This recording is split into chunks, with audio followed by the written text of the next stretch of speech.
Hey, good morning, everyone. Today is Tuesday, July 29th. It is a Tuesday, so yeah, that's what I was going to say. I don't know why I said it twice. Goals for the day are make a morning video log. I got cousin night at 7 tonight and potential sleepover.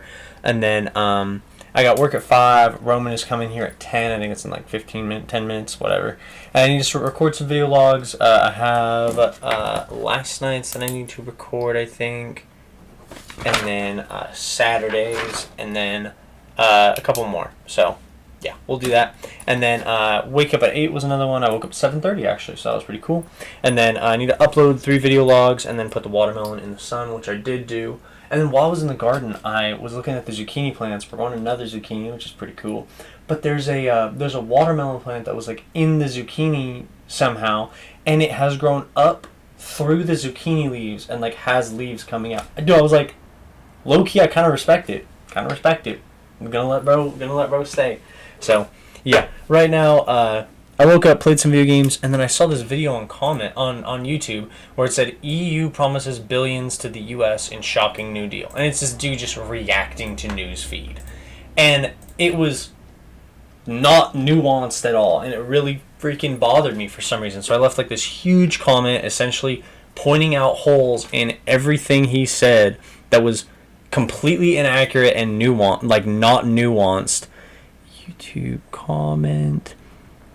Like completely inaccurate, not nuanced at all. Literally just taking what they said at face value and going, yeah, that's crazy. No, this is the best thing that's ever. Dog, read into it. What are you doing? Like, what do you do? Politics isn't. I just wanted to share. Politics isn't something that you can just react to. Like that isn't it. You have to have your own opinions, beliefs, and find perspective within it, and look at like the big picture. You can't just sit there, watch a news feed, and go, "That's exactly what I believe." What the fuck? No, you can't just do that. Like, this is our country and the world at large at stake here, and you're literally just sitting here going, "Nah, they said it, so it must be true." What? Like what? Like at one point, Donald Trump says something like, "No European country's given anything to Gaza. America's given more than any country." Dude, they've led more humanitarian expeditions than we have, and you're gutting USAID and other foreign aid things. Like, that's impossible. Anyways, I gotta go get Roman, so I'm gonna get started on the day goals after that, and I'll let y'all know how it goes. So, yeah. Peace. One eternity later. Hey, good evening, everyone. This will be a video log for July 29th, 2025. It was a Tuesday. It was a very, very interesting day. So I started the day, I was just going to wake up and play some video games, and then scrolling YouTube, and there was this dude who... The video itself left like a really bad taste in my mouth, just because I was like, this is not how we should handle things like this. But it was this dude, and he was just reacting to political content, not like sharing thoughts and opinions, not like adding anything to the conversation. Just the news would say something, he'd go, "Yep, that's exactly how it is. That's so interesting. This is so riveting. Yeah, that's exactly it. And no matter what, this is what it is." What? And so I know I talked about it briefly on the morning vlog. I'm so sorry to go over it again.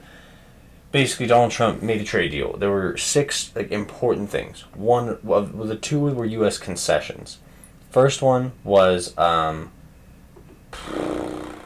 I wish I could just nail off from it. But basically, we're gonna keep the EU is keeping the tariffs on the Americas for aluminum and steel imports. So when we import steel and aluminum, we'll still pay 25% tariffs. That's not great. Whatever. Second concession was not memorable enough for me to care. And then there was 4 like main points where people were just like, "Whoa, Donald Trump's the greatest." The 2 that I noticed were immediately wrong. 1, $600 billion in investments from the EU into America. Sounds like a lot. On average, year over year for the last 10 years, the EU combined has invested $250 billion per year. The trade deal says they have promised to invest $600 billion in the next 3 years. I don't know if you guys are good at math like I am. 250 billion times 3 is 750 billion. On average, they should be investing 150 billion more than they've promised in this trade deal, and they're touting it as a win. It was already going to happen, right? And then the second one was they agreed to pledged to purchase $750 billion in energy from the U.S. That is actually impossible. Like they literally couldn't do that. It just wouldn't happen. And it's not even like the EU collectively is going to buy all this. It's like individual governments have to order that. And so it's more like a we'll shoot for this number in the next 3 years. It's not going to happen. They've never, and I mean never, gotten past $100 billion in energy exports in a year. Now they have to hit $250 billion. They just don't import that much energy from America. Like, it's not going to happen. One of the big wins of the trade deal was they agreed to up their military purchases from the U.S. Right after they all got together with America and signed an agreement that said we're over the next however many years, I think it's till 2035, like 10 years, we're going to up our military spending to 5% of GDP. Which is insane, like actually insane. But how else are they going to do that except buy America's weapons? How else are they going to do that? Like, it's implied that you're going to buy America's weapons. It doesn't need to be in a trade deal. And then the big win is the EU on all American imports are going to have a 0% tariff. Dude, the overall was less than 2%. Like, there was just a few select items where they're like, hey, we want to protect our industry on these few things, and we're going to tariff them, like, pretty heavily. Like, the ones that are like, we're not going to drop the tariffs on steel and aluminum, but everything else we're going to drop the tariffs on. And it's like, steel and aluminum are among our more important imports from the EU. Like, those are the ones we kind of really need. And so I basically outlined it all in a comment, and I really need to make a video on it and just, like, go over it all. There was something else. Gosh, I'm just going to Google it real quick. EU trade deal, whatever. Yeah, people have already talked about this. Current status of negotiations, tariff proposal, negotiations, outline agreements, implications, whatever. Explained. Yeah, perfect. This is great. Absolutely. Explain this deal, competitiveness, tariffs, whatever.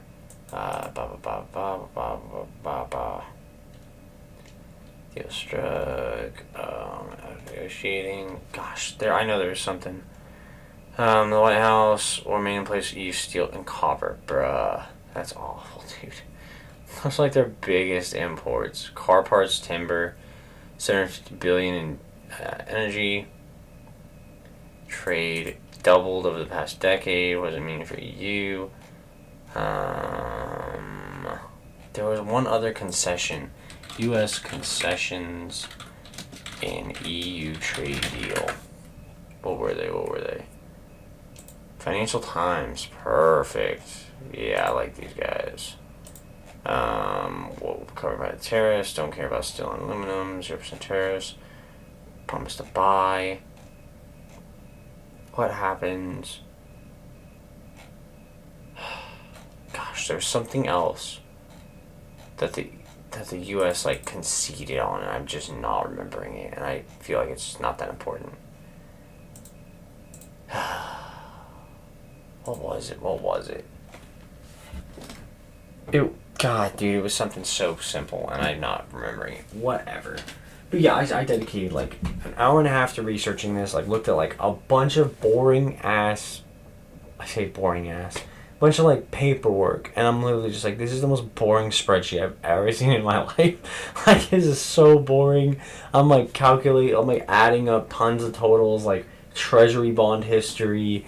Like, obviously it's like hard to get an exact amount because it's like we don't know who owns these, right? Like, we don't know how much they're purchasing, but it's like we can see the investments coming in from EU and whatever. But yeah, and then so yeah, researched all that, left a comment.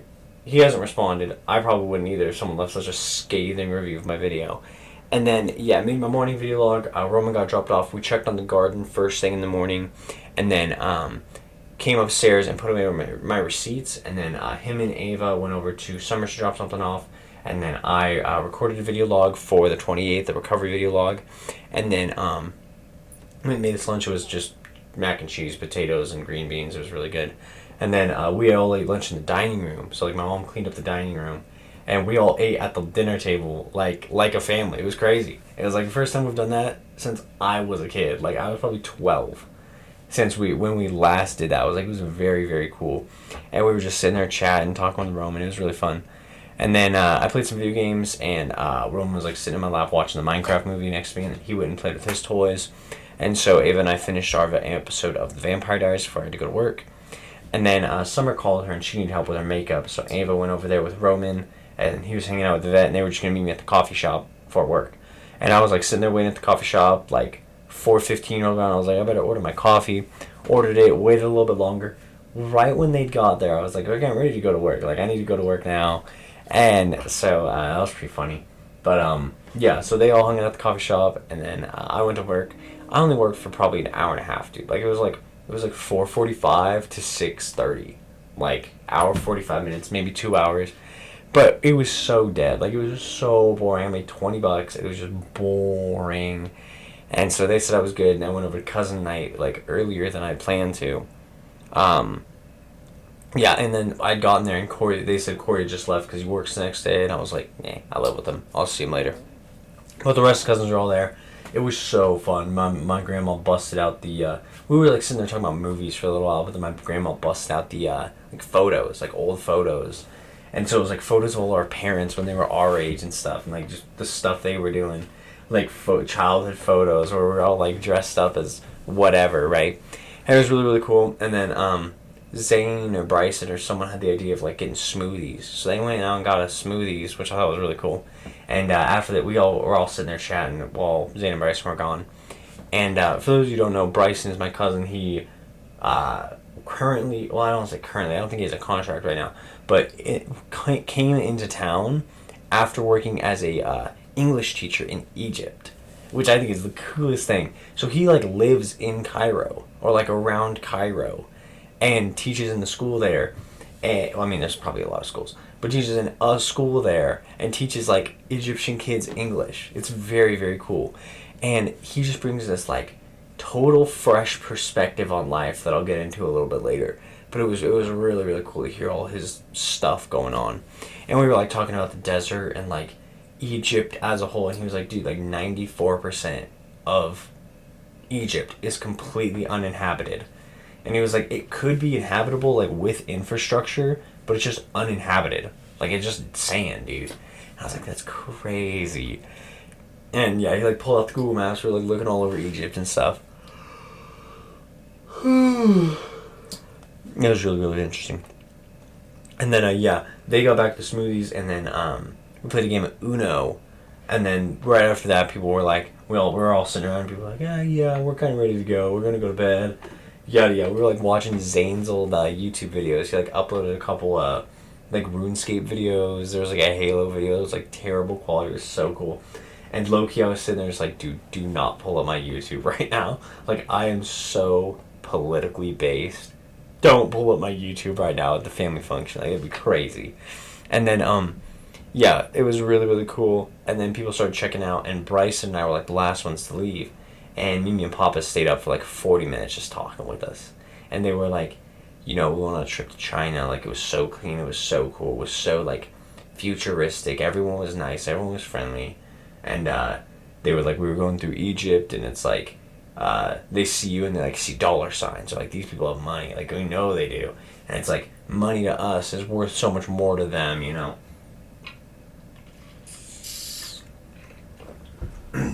And so it's like, you go to a tourist area and you're like, oh, we'll take you to go do this for $100. And they're like, no thanks, whatever. And then they go and they meet some guy, and he's like, oh, yeah, I mean, tourists, I know they always go up and do this thing. And they were like, oh, yeah, we were kind of interested in it. And he goes, oh, I'll take you for $2 if you got it. Just 2 ones. And they were like, what? He's like, yeah, just $2. I was like, I got time. I can spare 2 hours. Cool, yeah, let's go. Like, it's like, it's the difference between meeting the people who know tourists and meeting the people who, like, see you as people, right? It's like, they know you as a human, right? And they were talking about their travels in Italy. they were talking about going to an island, and as they landed the plane, that the tour person was basically just like, hey guys, like, we're on this island now. These people don't have money. Like, they don't have any idea what money is. They don't know what it means. They don't have any concept of money. Like, it isn't worth anything here. And so it's like, you go to try to buy something, they want to, like, take something from you. Like, if you want something of theirs, they'll offer it for something of equal or greater value, right? And so it's like total bartering system. I was like, that is the coolest thing, bro. No money at all. Like, people just can't imagine money. Like, not having money. Like, a world without money. It was crazy. So, yeah. And then, they were getting ready for bed, and Grandpa was like, okay, yeah, we're done. Like, I hope you guys have a good night, right? So, Bryce and I walked out, and I was like, well, you got somewhere to be? And he was like, yeah, I gotta get up early. And I was like, dude, honestly, best birthday present you could give me is just sit on the bench with me and talk. And he was like, yeah, man, I'll walk you your car. That'd be cool. And so we go to my car, and we literally stood there for probably almost 2 hours just talking, dude. It was the coolest thing. Because, like, so my oldest cousin, I want to say, is like 32 or 33. And then 30, 32, 31, all the way descending. My older brother Cooper was born in 97, December 97. So he's, 98 to 25, 27. He's 27 years old, 6 years older than me. 5 years, now that I'm 22. So he's 5 years older than me. And then, I think it's 5.5 years. 5.5 years older. And so it's like, they all grew up together. And Cooper was like the youngest, right? And so when they were all 12, me and Corey were little kids. When they were all 17, me and Corey were middle schoolers. When they're all adults, we were all high schools. And now it's like, we can sit here and have these conversations where we're all adults. And we all get it. And it's so cool. Like, it is so genuinely interesting and stimulating. And hearing just his, like life perspective, you know. And I mean, he lives in Egypt. And so one of the first things I ask is about Israel-Palestine. And he gives me, like, this incredibly well thought out, nuanced perspective with actual, like, on the ground experience. And I'm sitting there just going, dude, that is like, it's awful what's happening. That is the coolest, most, like, genuine thing I've heard about this situation from someone in real life. Like, this is the coolest thing. And I was like, we talked about that. That was how it kind of started. And then we talked about, like, the rest of the world, human behavior, digitalization, the path to globalization, how at the end of the day, like, everything we do, like imperialism, colonization, it's all just like, it can all be equated just like little ants on the chalkboard. Or how, like, we all know what the right thing to do is, but when you put the title to it and it challenges your identity, you shirk away from what you know to be true. And so, like, I've talked about this frustration with my grandfather of, like, I would be like, how do you think taxes should work? And he'll be like, oh, make under 50 grand, 5%. Make under 500 grand, 10%. Make under 5 million, 15%. And it scales up. And I go, okay, so a progressive tax system. Like, it progresses. And he goes, oh, no, you should just do 10 flat. Right when I said the word progressive, can't have that. Like, it challenges identity. Like, it's who he thought, who he knows himself to be, who he believes himself to be. What he believes doesn't align with what I said. But it's what he just told me. I'm just telling him what it's called. And he doesn't like that. So he has changed what he said to match what he thinks is he believes, but not what he actually knows to be good. And that's crazy. So he, like, Bryson really, like, put that final piece of the puzzle in for me. And was like, it's an identity issue, not an explanation issue. And I mean, we talked about things he learned in therapy. We talked about, like, the trade deal. I briefly mentioned it.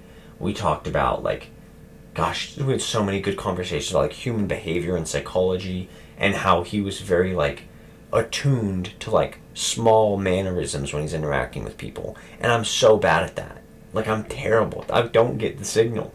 And he's like, I'm really well attuned to it, and we were talking about like his parental expectations. Like, it was such a good conversation, and I was opening up, and like the first time I like really got empathy, and like was sitting there in my bed and was just like thinking about high school and like the way I treated people, and was just like, I kind of get why people were upset at me. I was completely emotionally unavailable, and I'm like, in the same situation, I think I would have felt just as neglected.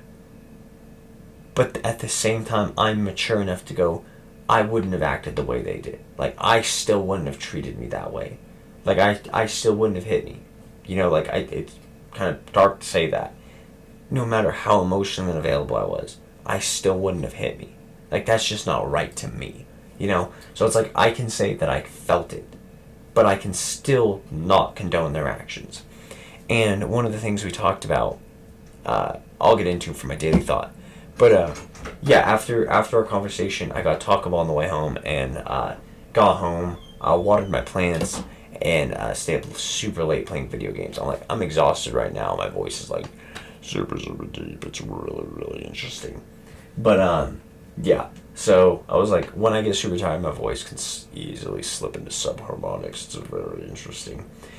And as long as I'm pushing air, my voice gets way down to the beginning of the piano. Like, that's really the pitches are like the bottom of the piano. Like, it's like the far left. I love doing that. But yeah, so we talked about, one of the things we talked about was like the perspectives of America around the world, and like the total hypocrisy of the things we do globally in like foreign countries versus what we like think of ourselves domestically. And he's like getting out into the world and seeing things from an outside perspective. America is insane. And he's like, there is not a single leader in America who's willing to take responsibility for the dark side of America. And he's like, dude, the darkness that America has brought upon the world is so much darker than you could imagine. And he was like, you know a lot more about like wars and stuff than I do. Recent, dude, Vietnam. That was a dark time to be an American. Like, when you think about like 9/11, because we started with Israel-Palestine, when we talk about 9/11, when you think about how many people, just number, died in 9/11, assuming it was a total terrorist attack, right? I haven't read the files yet. I will one day. Assuming it's a complete terrorist attack, actual non-fabricated, genuine terrorist attack trying to attack America, the amount of people who we've killed in retaliation is an unfathomable overreaction. And it's truly a testament to how much we value an American life versus others, to still be fighting conflicts in the Middle East, saying never forget 9/11. I'm not saying we'd ever forget it. There's memorials, there's museums. We don't forget a lot of things. Release the files, release the Epstein files. We're not going to forget those things, right? Like Watergate, we haven't forgotten those things. When you look at the death toll for the 9/11 victims and how many people we've killed in retaliation, how could you take responsibility for that? How could you? Like, how could you possibly take responsibility and actually repair any form of relationship? When I told him about the coup that the Allies staged, the Allies being America and the UK, Great Britain, in Iran, and talking about how we installed someone who then got overthrown naturally, and now they have a heavily theocratic government where the oppression occurs. We caused that almost directly. We funded it. We supported it. We funded it. We funded it. We supported it. We said this is good. We gave it the green light. We gave the go ahead. And then we sit here and just go, I don't understand why Iranians hate Americans so much. What? What do you mean you don't understand? look at history. Look at what we've done to these people. And, like, the last chance they had at democracy, and we overthrew it for our own selfish purposes, and they know we did it, and the guy we put in they hated, he was oppressive, and they opted for their own form of oppression over that. Why wouldn't they hate us? And he kept equating, he's like, dude, it's like if Canada came down into Idaho and just went, hey, you all need to leave, and just started killing us. And we're just like it's like I throw a grenade at the fence of Canada and they bomb Ada County for years, killing thousands of people. The actual retaliation is such a vicious overreaction. There's not enough people involved in the operations to properly take accountability and responsibility for the violence that they perpetuated. And that's insane to me, that the perspective of America is so skewed so vastly around the world as opposed to being in America. Like, we live in the bubble. We live in the bubble of society where it's like we're safe and protected, like no one can really hurt us. America's immune to most forms of invasion. Like, you couldn't conquer America without being solidly set in America. And it's like, it is so impossible to express that we have not used our powers for good as much as we'd like to say we have. And there is so much better we could do, but there's so many more evil intentions on the playing field than America's willing to admit. We turn over pot of greed and say this is the pot of pride. Pride in your country is good. But I know it's the pot of greed. I know the root cause of this behavior is greed.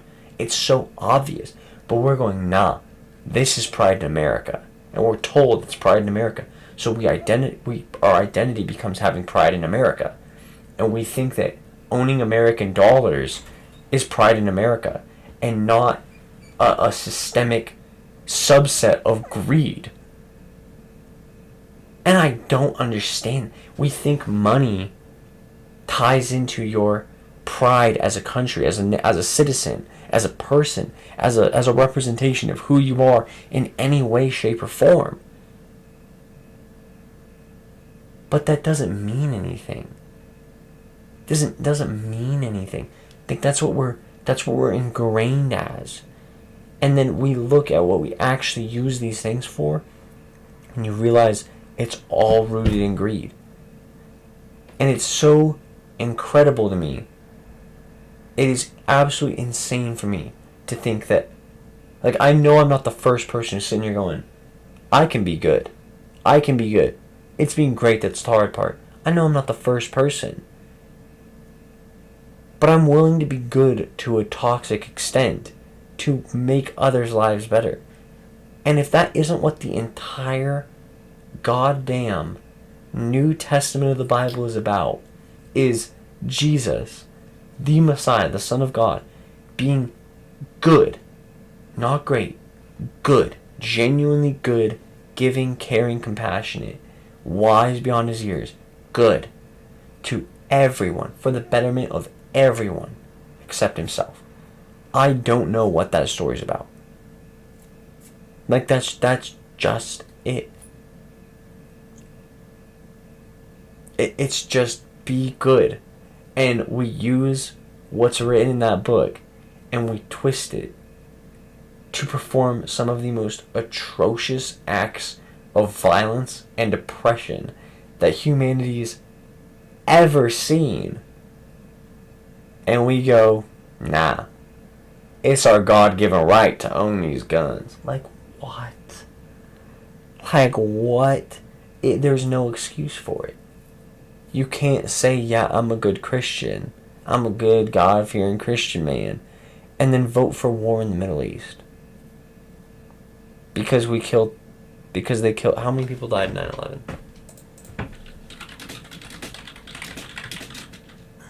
9/11, baby. 3,000.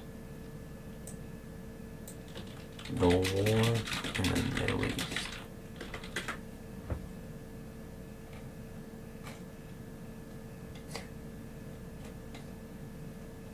At least 4.5 million from 2023 have died as consequences of wars that have raged across North Africa and the Middle East since 9/11 attacks. 4.5 million people because they killed 3,000 of us. What is the point in that? What is the point in killing... God, what is that number? 3,000 times more? 1,000 times more? 4,500,000 divided by 3,000. What is the point in killing... Oh, my wife is texting me. What do you mean? Oh, there's something I texted earlier. I'll respond in a bit. What is the point in killing 4.5 million people because they killed 3,000? 1,500 times more people. We unleashed a ferocity 1,500 times more violent and atrocious. We killed 1,500 times more people than necessary. Why? Like, why? And it's like, is one American worth 1,500 Middle Easterns? Are we saying that? That's what the number means, right? Like, is it implied in our military action? Is that what we think? Is that what we believe? I don't. I really don't. I don't think it's worth it like that. But there's so much nuance required to tackle that, and it's insane to think of what America's become. So, yeah. Anyways, I hope you all had a wonderful day, and yeah, I'll see you all tomorrow. Peace.